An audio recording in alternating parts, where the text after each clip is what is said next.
নমস্কার, আমি ব্রজত। চেনা মনের অচেনা দিক এই চ্যানেলে আপনাদের সবাইকে অনেক স্বাগত।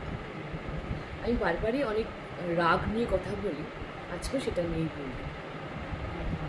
রাগ হলে সম্পর্ক কী করে বাঁচাবে, সে স্বামী স্ত্রীর হোক, মা সন্তানের হোক, বা বাবা মায়ের মধ্যেই হোক, বা বন্ধুদের মধ্যে হোক, যে কোনো সম্পর্ক আপনি কী করে বাঁচাবেন।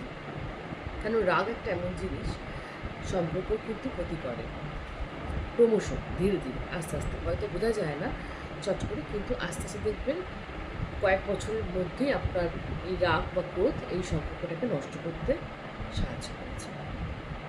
তাই আগে থেকে একটু কন্ট্রোল করে নেওয়াটাই ভালো বরঞ্চ, কারণ আমরা প্রত্যেকেই অল্প বিস্তর হলেই বুদ্ধিমান।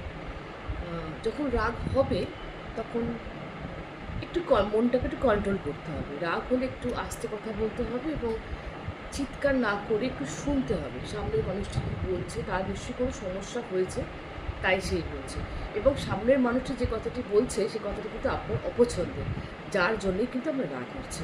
এটা কিন্তু মাথায় রাখতে হবে। সামনের মানুষটিকে একটু স্পেস দিন, সে একটু শ্বাস নিক, সে একটু জানুক।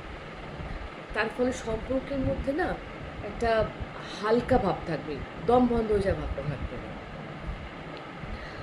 নিজের কোনো কিছুর রূপের গুণের অহংকার একটু দূরে রাখুন সম্পর্কের ক্ষেত্রে, অন্তত যে কোনো সম্পর্কের ক্ষেত্রে এই অহংকার বোধটাই ভীষণ খারাপ।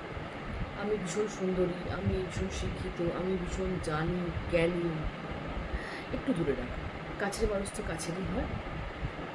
আর ভালো মন্দ নিয়েই তো মানুষ হয়, তাই ভালোটাকে যেরকম আপনি ভালোবাসছেন, মন্দটাকেও আপনি ভালোবাসুন, দুটোকেই আপনি আপন করুন। দেখুন মানুষটা কিন্তু আপনার আপন হয়ে গেছে।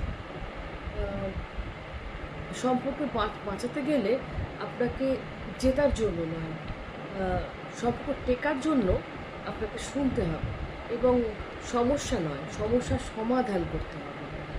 সমস্যা তো থাকবেই, সমস্যাটাকে বড় করে দিলে আরও বেশি, তাহলে সমস্যা বেড়েই যাবে এবং সেটা কখনোই কমবে না। বরঞ্চ দুজনে মিলে বসে সমাধান করুন, একে অপরের সাথে অনেক কথা বলুন, ভালো টাইম স্পেন্ড করুন নিজেদের মধ্যে, বেড়াতে যান, ঘুরতে যান, আর রাগ হলে তো আরোই ঘুরতে যান দুজনে মিলে। দেখবেন রাগটা কখন গলে জল হয়ে গেছে। সবাই খুব ভালো থাকুন, ভালো লাগলে একটা লাইক করবেন, শেয়ার করবেন এবং অবশ্যই সাবস্ক্রাইব করবেন।